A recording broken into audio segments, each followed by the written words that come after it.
Dans l'actualité aujourd'hui, le marché de l'emploi repart. En tant que manager, Et le bonheur dans tout ça. Est-ce que vous vous êtes déjà fait ghoster par un collaborateur? Il claque la porte et ne se présente plus au bureau sans crier gare. Une situation qu'il faut savoir gérer pour que le manager et son équipe ne soient pas déséquilibrés.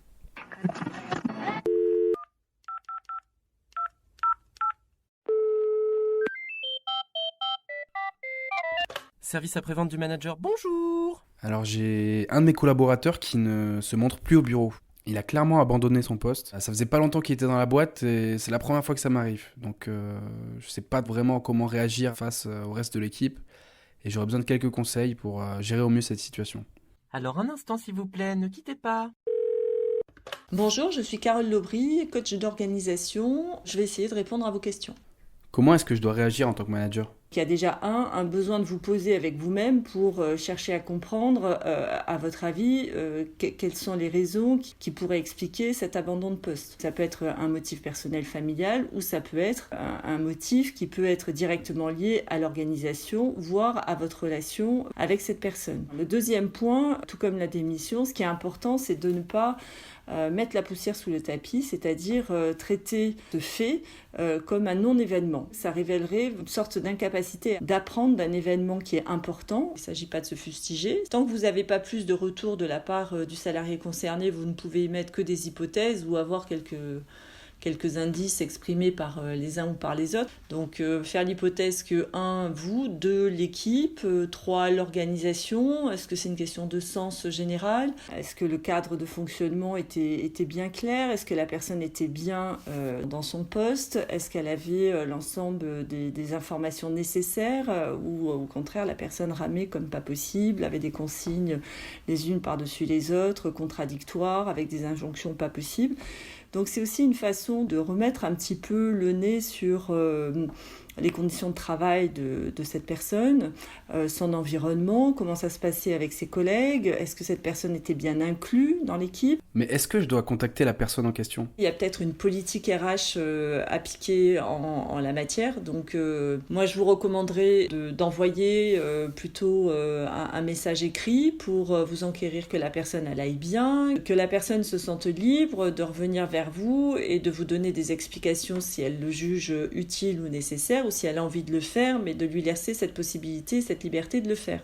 Donc je ne vous conseillerais pas de l'appeler au téléphone, de lui envoyer des textos, mais de lui faire peut-être un mail en lui indiquant que voilà, vous êtes étonné, que vous cherchez à comprendre, que vous espérez que la personne va bien, et voilà, que la personne se sente libre de vous expliquer les raisons de cet abandon de poste. Prévenir la RH, d'accord.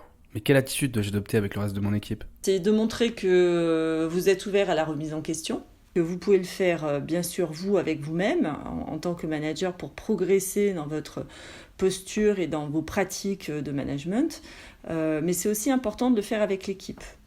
Donc ça peut être aussi de questionner l'équipe sur les signes avant-coureurs, ou est-ce que la personne a donné quelques indications, ou est-ce que la personne elle s'est confiée à l'un ou à l'autre, qu'est-ce qui a fait que cette personne ne vous a pas parlé, à vous, son manager, et donc ça peut vous questionner sur la qualité de vos relations et la qualité de la communication qu'il peut y avoir au sein de l'équipe. L'essentiel, 1, c'est de l'explorer pour vous-même, 2, de l'explorer au niveau de l'équipe et de l'organisation, et ensuite c'est de chercher à apprendre à partir de cet événement.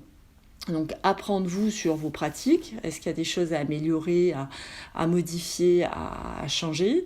Est-ce qu'au niveau de l'équipe, il y a des choses qui sont aussi à améliorer et à changer? Est-ce que les comportements sont corrects dans cette équipe? Est-ce qu'il n'y a pas des personnes qui ont des comportements néfastes ou négatifs qui auraient pu affecter cette personne? Ou lors de l'exploration, c'est un événement personnel et familial pour lequel l'organisation n'est pas impactée ou concernée.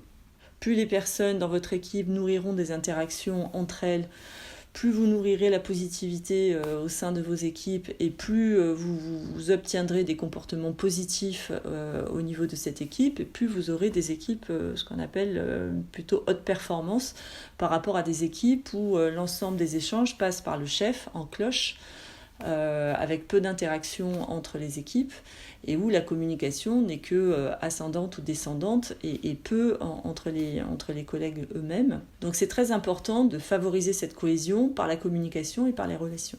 J'ai l'impression que c'est quelque chose qui arrive quand même fréquemment dans les boîtes, non ? Au niveau des périodes d'essai, on a de plus en plus de salariés qui en fait mettent fin à leur période d'essai de leur propre initiative. Ils estiment que le poste ne correspond pas à ce qu'on leur a vendu. Donc ça questionne beaucoup la capacité des entreprises à inclure, à former équipe. Ça concerne surtout les jeunes générations qui, elles, veulent du sens, qui, si elles sont bien, restent, si elles ne sont pas bien, s'en vont. Donc ça veut dire travailler l'inclusion, donc clarifier les cadres de fonctionnement, vérifier la qualité de la communication, comment est-ce qu'on se parle dans cette équipe, comment est-ce qu'on se dit ou pas les choses, est-ce qu'il y a des tabous, des non-dits, des implicites, est-ce qu'il y a des passe-droits, est-ce qu'il y a des privilèges, est-ce qu'il y a des abus de privilèges, est-ce qu'il y a un certain nombre de ragots et de rumeurs. Tout ça, ce sont des indices qui montrent que les gens se sentent pas bien écoutés. Et du coup, comment est-ce que je peux prévenir, moi, ce genre de situation ? Un collaborateur qui vous dit qu'il en a marre, c'est une indication à ne pas du tout prendre à la légère. Donc, qu'est-ce qu'il veut dire par là ? Qu'est-ce qu'il y a derrière cette lassitude ? Est-ce que ça fait parce que ça fait 10 ans qu'il est au même poste et qu'il en peut plus, et on le comprend ?